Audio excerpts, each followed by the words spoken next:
हरियाणा से सबक लेना होगा ताकि महाराष्ट्र में गलती न हो। हरियाणा की गलती हमें नहीं दोहरानी है। हरियाणा में जो हारे हैं उन्हें गलती नहीं दोहरानी है। अखिलेश यादव के इस बयान के मायने क्या है? महाविकास अघाड़ी ने कैसे वो रणनीति बनाई है कि बीजेपी को महाराष्ट्र में रोक पाए? क्या वजह है कि सबसे पहली चुनावी रैली करने का श्रेय अखिलेश यादव की समाजवादी पार्टी को मिलता है? समाजवादी पार्टी जो इंडिया अलायंस का सबसे मजबूत स्तंभ आज की तारीख में बन गया है, वो महाराष्ट्र में कितनी सीटें मांग रही है और कांग्रेस पार्टी शरद पवार उद्धव गुट कितनी सीटें देने पर तैयार हो रहा है? क्या हरियाणा से सबक लेते हुए बीजेपी को हराने के लिए नाक छोटी और दिल बड़ा करने को विपक्ष तैयार है, या गलतियों पर गलतियां करते जाकर के हारी हुई लड़ाई बीजेपी को जीतने देगा? इन सारी बातों पर महाराष्ट्र के संदर्भ में विश्लेषण जरूरी बन पड़ता है। आज के वीडियो में महाराष्ट्र चुनाव के मद्देनजर इंडिया अलायंस के गठबंधन के समीकरणों पर बात करेंगे और ये बताने की कोशिश करेंगे कि समाजवादी पार्टी कांग्रेस के बीच का केमिस्ट्री किस दिशा में जा रही है और महाविकास अघाड़ी से उसका क्या रिश्ता है। स्वागत है आप सबका डॉक्टर लक्ष्मण यादव के सोशल मीडिया प्लेटफॉर्म पर। तो फिलहाल महाराष्ट्र जो कुछ दिन पहले इस बात के लिए सुर्खियों में था कि वहां एक नेता, पूर्व मंत्री, उनकी दिन दहाड़े हत्या हो गई। हत्या हुई, एक गैंग का उसमें नाम सामने आया। वो गैंग का सरगना जेल में बंद है, लेकिन माना यह जाता है कि वो जेल से इंटरव्यू भी दे लेता है, वो अपना गैंग चला भी लेता है। 700 शूटर उसके हैं। उत्तर प्रदेश के रहने वाले दो व्यक्ति जो बेरोजगार और अशिक्षित थे और कूड़ा बीनने का काम पुणे में रहकर करते थे, उन जैसे लोगों को अपने गैंग में शूटर के तौर पर शामिल कर लेता है और वहां पर एक हत्याकांड को अंजाम दे लेता है। यह अलग बात है कि उत्तर प्रदेश में जो वो घर है उन शूटरों का, उनके घर पर कोई बुलडोजर नहीं चला, उनकी तरफ से कोई गिरफ्तारी नहीं हुई, किसी के पैर में गोली नहीं लगी, कोई मतलब इस तरह का काम नहीं हुआ। हाँ, जो आरोपी हैं उनमें से अब तक 9 लोगों की गिरफ्तारी पुलिस ने कर ली है। लेकिन उस गैंगवार की शुरुआत, उस जो गैंग चलाता है उसका सरगना, उसके लोग लगातार अपने बयान, अपनी धमकी मीडिया में दे रहे हैं, लोगों तक पहुंचा रहे हैं और देश का खुफिया तंत्र ऐसा लगता है कि ये सब होने दे रहा है। जैसे एक बड़ी महत्वपूर्ण घटना हुई कि उसमें से एक शूटर का पुलिस की कस्टडी में भी इंटरव्यू हो गया। ये क्या सामान्य परिस्थितियां हैं? क्या शूटर ऐसे ही इंटरव्यू दे सकता है? हालांकि बाद में कुछ कार्रवाई लोगों पर हुई है, लेकिन ये किसके निशानदेही पर हुआ? महाराष्ट्र इन दिनों इस तरह की चर्चाओं में घिर गया है।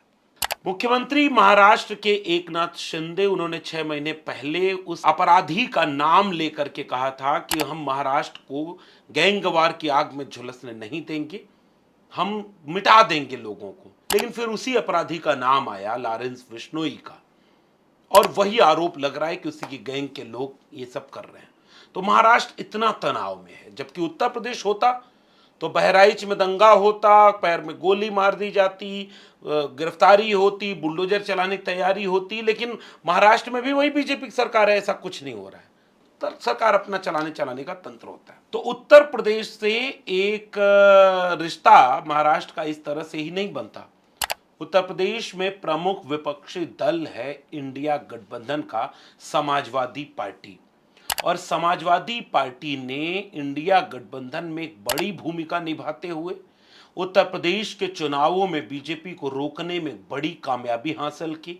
समाजवादी पार्टी के मुखिया अखिलेश यादव का पीडीए एनडीए को रोकने में कामयाब रणनीति साबित हुआ और उसके बाद वो लगातार इस बात को साबित करते रहे कि इंडिया अलायंस को और कैसे मजबूत किया जाए और बीजेपी को देश की कुर्सी से हटाया जाए। राजनीतिक लड़ाई लड़ते हुए एनडीए को पीडीए हराए। इस रणनीति के साथ वो लगातार काम कर रहे हैं। हालांकि हरियाणा में भी ये रणनीति पर काम करना चाह रहे थे, लेकिन हरियाणा में एक भी सीट कांग्रेस पार्टी ने समाजवादी पार्टी को नहीं दी। फिर समाजवादी पार्टी ने ऐलान किया कि हरियाणा में वो इंडिया गठबंधन के साथ चुनाव लड़ेंगे। अब बारी है महाराष्ट्र की। तो महाराष्ट्र अब सुर्खियों में चुनावों के जरिए भी है। महाराष्ट्र में चुनावों की घोषणा हो चुकी है। मैं पिछले दिनों कई बार महाराष्ट्र गया और वहां समझने की कोशिश की। महाराष्ट्र में जो सबसे पहली बात मुझे समझ में आई, पहली बात यह है कि भारतीय जनता पार्टी ने किस तरीके से शिवसेना को तोड़ करके एकनाथ शिंदे को अपने साथ लेकर के सरकार बनाई। महाभ्रष्टाचारी कहे जाने वाले अजित पवार को शरद पवार की पार्टी एनसीपी तोड़ करके अपनी सरकार में शामिल किया। इस बात को लेकर वहां के लोगों में ठीक ठाक नाराजगी है। एनसीपी शरद पवार और शिवसेना उद्धव गुट, इन दोनों के बीच जो एक इमोशन है, उनका कैडर उनकी इमोशन से जुड़ा हुआ है, पार्टी से जुड़ा हुआ है। पिछले लोकसभा चुनावों में भी इसका असर देखने को मिला और महाराष्ट्र में एनसीपी, शरद पवार गुट और उद्धव ठाकरे की शिवसेना ने अच्छा प्रदर्शन किया। हालांकि दावा यह किया जा रहा था कि जो दगाबाज घोषित कर दिया जाएगा शिवसेना का एकनाथ शिंदे, उसे बिल्कुल सीटें नहीं मिलेंगी, अजित पवार को बिल्कुल सीटें नहीं मिलेंगी, लेकिन उतना दावा सही साबित नहीं हुआ। एकनाथ शिंदे की पार्टी को भी सीटें मिली और वो दगाबाज साबित नहीं हुए। लेकिन शिवसेना, उद्धव गुट और एनसीपी, शरद पवार गुट को लेकर एक सिंपैथी है। कांग्रेस इस सिंपैथी को कितना चैनलाइज कर पाती है, इस बात को लेकर के महाराष्ट्र में एक अंडर करंट है। दूसरी तरफ महाराष्ट्र में एससी, एसटी, ओबीसी कम्युनिटी चूंकि बहुत सक्रिय है। महाराष्ट्र ज्ञानदेव, नामदेव, तुकाराम की जमीन है, फूले की जमीन है, डॉक्टर अंबेडकर की कर्मभूमि रही है। किसान आंदोलन महाराष्ट्र में बहुत मजबूत रहा है, खासकर विदर्भ के इलाके में तो आज भी बीजेपी के खिलाफ बहुत ज़्यादा माहौल है। तो ये सब पृष्ठभूमि भी बीजेपी को कमज़ोर करेगी, एक चुनौती पेश करेगी। इस तरह के सकारात्मक पहलू महाविकास अघाड़ी के पक्ष में है। लेकिन एक चुनौती है वो ये कि लोकल लीडरशिप कई जगह समझौता परस्त होकर के ईमानदारी से चुनाव नहीं लड़ती, जिसमें सबसे बड़ा नाम कांग्रेस पार्टी का आता है। कांग्रेस पार्टी के लोकल लीडरशिप में अगर यह तालमेल बना लिया जाए कि हम सीटों का बंटवारा अच्छे से कर लेंगे, जैसे मीडिया में जब बयान आया तो कांग्रेस पार्टी की तरफ से सुप्रिया श्रीनेत से लेकर के कई नेताओं के बयान आए कि बड़े लेवल पर सीट शेयरिंग हमने कर ली है, कुछ सीटों पर पेच फंसा हुआ है जिसके बारे में अंतिम निर्णय हाईकमान लेगा। एनसीपी की तरफ से भी ऐसे ही कुछ संकेत है। सुप्रिया सुले उनकी बड़ी चेहरा हैं जो लगातार गठबंधन को आगे बढ़ाने में काम कर रही हैं। शिवसेना की तरफ से, उद्धव गुट की तरफ से संजय राउत का बयान मीडिया में आया और वो ये बात कह रहे कि जल्दी से जल्दी हम कांग्रेस को चाहते हैं कि वो सीट शेयरिंग कर ले। विडंबना और विरोधाभास देखिए कि 3 पार्टियां हैं महाविकास अघाड़ी की, लेकिन आज की तारीख तक जब हम बात कर रहे हैं 19 अक्टूबर, लगभग 1 महीना बचा है, केवल 1 महीना, और महाविकास अघाड़ी की तरफ से अभी उम्मीदवारों की घोषणा नहीं हो पाई है। ऐसा भी नहीं हुआ है कि कुछ सीटों पर घोषणा हो जाए, बाकी जहां पेच फंसा हो उस पर बाद में हो, अभी सारा पेच फंसा हुआ है। हालांकि ये बात भी दीगर है कि बीजेपी की तरफ से, एनडीए की तरफ से भी सीटों का कोई बहुत स्पष्ट बंटवारा हुआ नहीं है, लेकिन वहाँ चूंकि मामला कुछ बनता नहीं है, एकनाथ शिंदे क्या ही बोलेंगे, अजीत पवार क्या ही बोलेंगे बीजेपी से कि कौन सी सीट हमें दीजिए, कौन सी नहीं दीजिए, उनकी कोई आइडेंटिटी तो बची नहीं है। जो बीजेपी कहेगी, अमित शाह और नरेंद्र मोदी जो कहेंगे, एनडीए की तरफ से वो सीट बंटवारा हो जाएगा। चुनौती महाविकास अघाड़ी के लिए 3 अलग अलग पार्टियां हैं, तीनों का अपना काम करने का तरीका है, तीनों का अपना दावा है, और इसके बीच में वो दावा भी पुख्ता नहीं हुआ है। उस दावे को एक छोर से अखिलेश यादव ने और एक एक एक एंगल से जोड़ा है। समाजवादी पार्टी का महाराष्ट्र में कोई बहुत बड़ा जनाधार हो, यह बात उचित नहीं है, लेकिन बिल्कुल जनाधार न हो, यह बात और भी उचित नहीं है। एक जमाने में समाजवादी पार्टी के 6 एमएलए वहां चुनाव जीता करते थे। आज के तारीख में समाजवादी पार्टी के 2 एमएलए हैं और खुद प्रदेश अध्यक्ष अबू आसिम आजमी वहां एक बड़ी मजबूती से समाजवादी पार्टी को आगे बढ़ाने का काम करते हैं। इस बार समाजवादी पार्टी की तरफ से अखिलेश यादव और अबू आसिम आजमी ने 12 सीटों की एक सूची पूरे विवरण के साथ, किन वजहों से वो सीटों को दावेदारी में रख रहे हैं। मालेगांव से लेकर धुलिया पर 2 रैली अखिलेश यादव ने कर दी।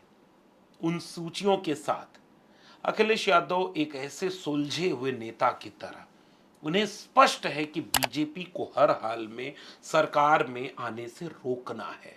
भारतीय जनता पार्टी सरकार से बेदखल हो, इस बात को लेकर के बिल्कुल स्पष्ट है, इसलिए उनका पीडीए बहुत कारगर है। लेकिन अखिलेश यादव ने एक बढ़त ले ली। अभी तक कोई चुनावी जनसभा उस तरीके से महाराष्ट्र में नहीं हो पाई, लेकिन महाराष्ट्र में पहली चुनावी जनसभा खुद अखिलेश यादव ने की।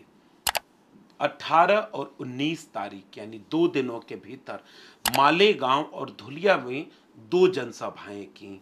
मालेगांव की जनसभा रात की थी, शाम ढल रही थी, सूरज डूब चुका था और आसमान में बादल छाए हुए थे और बारिश होने लगी। फिर भी एक ऐसी पार्टी जिसका मूल जनाधार उत्तर प्रदेश में है, लेकिन उसके नेता जब उत्तर प्रदेश से निकलकर महाराष्ट्र में रैली करने गए तो बारिश में भीगते हुए भी लाल टोपियां पूरे परिसर में दिखती रहीं। अखिलेश यादव ने बारिश में भीगते हुए भी जनसभा को संबोधित किया। उसके बाद दूसरी जनसभा धुलिया में हुई। ये 2 सीटें ऐसी पुख्ता सीटें हैं जिस पर समाजवादी पार्टी दावा कर रही है। इसके अलावा 4 सीटें और हैं जिस पर आज कुछ वक्त पहले समाजवादी पार्टी के एमएलए हुआ करते थे, उन पर भी दावा किया जा रहा है। और कुछ सीटें और जहां का समीकरण समाजवादी पार्टी के पक्ष में जाता है, उसको भी अखिलेश यादव ने वहां साझा किया। क्या होगा महाविकास आघाड़ी के सामने? क्या मध्य प्रदेश और हरियाणा की तरह कांग्रेस पार्टी की लोकल लीडरशिप, क्योंकि अंदर की सूचनाएं ये बताती हैं कि राहुल गांधी, मल्लिकार्जुन खड़गे, सोनिया गांधी के लेवल पर एक सहमति इस बात की है कि 2 सीटें कांग्रेस कम लड़े चलेगा, लेकिन बड़ी एकजुटता, बड़ा गठबंधन बना करके बीजेपी को रोक के इसके लिए कोई कुर्बानी देनी हो तो कांग्रेस पार्टी कुर्बानी दे। लेकिन पिछले दिनों का अतीत रहा जिसका नुकसान पूरे देश को उठाना पड़ा। मध्य प्रदेश में जब टॉप लीडरशिप कुछ और कहती थी, कमलनाथ ने गठबंधन नहीं होने दिया, जिसका नुकसान ये हुआ कि कमलनाथ बुरी तरह से कांग्रेस को बर्बाद कर गए मध्य प्रदेश में। वही गत भूपेंद्र हुड्डा और दीपेंद्र हुड्डा की तरफ से आई हरियाणा में, और वहां पे उन्होंने अनावश्यक टिप्पणियां कर दी कमलनाथ की तरह की, अरे भाई छोड़ो अखिलेश से लेकर के यहाँ पर कहा उसका पार्टी का कोई जनाधार नहीं है। भाजपा से अभी तक कांग्रेस गठबंधन धर्म नहीं सीख पाई है, जबकि टॉप लीडरशिप समझ रही है। आप राहुल गांधी को जब कभी सुनेंगे तो आपको लगेगा कि राहुल गांधी आरएसएस और बीजेपी के खतरे को भांपते हैं, इसलिए बड़ा दिल दिखाते हुए गठबंधन को बड़े आकार में खींचना चाहते हैं। लेकिन लोकल लीडरशिप, राज्य की लीडरशिप कई जगहों पर यह मुश्किल पैदा करती जा रही है, जिसके चलते राज्यों में गठबंधन कई जगह नहीं हो पा रहे हैं।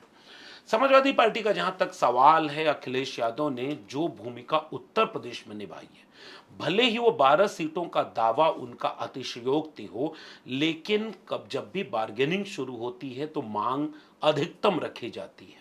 जब टेबल टॉक होती है तो टेबल टॉक पर वो बीच का रास्ता निकाल करके 2 सीटें, 4 सीटें, 6 सीटों तक बात बन जाती है।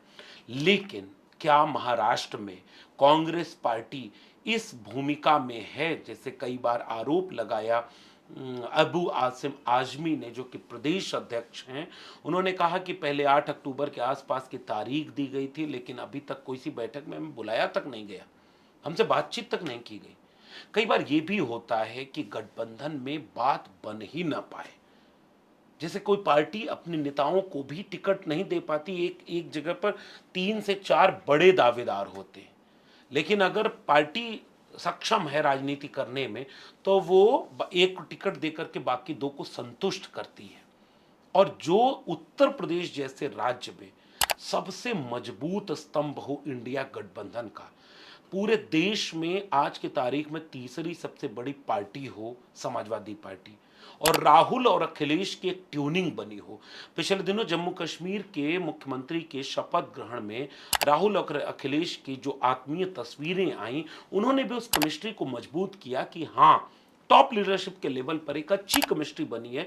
दोनों आरएसएस और बीजेपी के खतरे को समझते हैं, दोनों देश के नौजवानों बेरोजगारों की बात करते हैं, दोनों जाति जनगणना की पैरोकारी करते हैं, दोनों संविधान को बचाने की बात करते हैं, दोनों बाबा साहब अम्बेडकर के सपनों का भारत बनाना चाहते हैं, समाजवादी अम्बेडकरवादी विचार का भारत बनाना चाहते हैं। इसलिए शीर्ष नेतृत्व में एक बेहतर तालमेल दिखता है। लेकिन राज्य नेतृत्व कई बार इस तरह के कूटनीति में चूक जाता है, जिसका असर यह होता है कि छत्तीसगढ़ से लेकर के मध्य प्रदेश, हरियाणा से लेकर के कई राज्यों में उसका नुकसान उठाना पड़ता है। उम्मीद है कि महाविकास आघाड़ी बहुत जल्दी कोई तालमेल बना लेगा, और जो मौका हरियाणा में कांग्रेस पार्टी के पास था उससे बड़ा मौका महाराष्ट्र में, मैं महाराष्ट्र गया हूं, उस सिलसिले में उस आधार पर मैं आपको ये साझा कर रहा हूं कि महाराष्ट्र की जनता बीजेपी से त्रस्त है।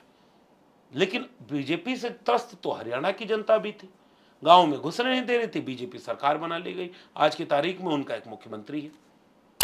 तो अखिलेश यादव ने जो बात कही थी कि सबक सीखते हुए, दिल बड़ा करते हुए अगर एक बड़ी दूर की राजनीति के लिए कांग्रेस पार्टी और महाविकास आघाड़ी तैयार होगा तो भाजपा के लिए महाराष्ट्र एक बहुत मुश्किल लड़ाई होने जा रहा है। आपका क्या मानना है नीचे कमेंट बॉक्स में जरूर बताइएगा। फिर मिलेंगे किसी और टिप्पणी और विश्लेषण के साथ, तब तक के लिए बहुत बहुत धन्यवाद।